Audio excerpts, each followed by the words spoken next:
February 30 ತಾರೀಕು ಮಾತ್ರ miss ಮಾಡ್ಬೇಡ ಕಣ. ಆಯ್ತು ಹೇಳಿ ಸ್ವಾಮಿ, ಆಯ್ತು. ಇವತ್ತು ಫೆಬ್ರವರಿ 28 ಇವತ್ತು. ಓ ನಾಳೆಗೆ 29.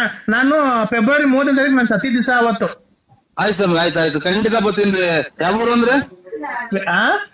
ಯಾವ ಊರು ಅಂದ್ರೆ? ಪಿಲ್ಲಿಗಲ್ಲಿ. ಇಲ್ಲಿಗಲ್ಲಿ. ಆಯ್ತು ಸ್ವಾಮಿ, ಆಯ್ತು. 30 ತಾರೀಕು, ಫೆಬ್ರವರಿ 30 ತಾರೀಕು. ಆಯ್ತು ಬರ್ತೀನಿ ಸ್ವಾಮಿ. ಫೆಬ್ರವರಿ 30 ತಾರೀಕು ಆಮೇಲೆ ಅಣ್ಣ ಫೆಬ್ರವರಿ 31 ಇನ್ನೊಂದು ಫಂಕ್ಷನ್ ಐತೆ. ಏನ್ ಫಂಕ್ಷನ್? ಅವನು ನರಸಿಂಹಾಜಿ ಬಳ್ಳಾಪುರ ಅಂತ ಸತಿ ದಿವಸ ಅವತ್ತು ಫೆಬ್ರವರಿ 31 ತಾರೀಕು. ಬರ್ಬೇಕಣ್ಣ ನೀವು ಖಂಡಿತ. ಗ್ಯಾರಂಟಿ ಬರ್ತೀವಿ ಸ್ವಾಮಿ. ನನಗೆ ಒಂಚೂರು ನಾಳೆ ಇಂಥ ದಿನ ಅನ್ನುವಾಗ ಹಿಂಗೆ ಬರ್ಬೇಕು ಅನ್ನೋ ಒಂದು ಫೋನ್ ಹಾಕಿ ಸ್ವಾಮಿ, ಖಂಡಿತ ಬರ್ತೀನಿ. ಅವ್ರದ್ದು 31 ತಾರೀಕು ನರಸಿಂಹಾಜಿ ಬಳ್ಳಾಪುರ ಅವ್ರದ್ದು ತಿಥಿ ಐತಣ್ಣ. ನರಸಿಂಹಾಜಿ ಬಳ್ಳಾಪುರ ಅವ್ರದ್ದು ತಿಥಿ ಐತೆ 31 ತಾರೀಕು.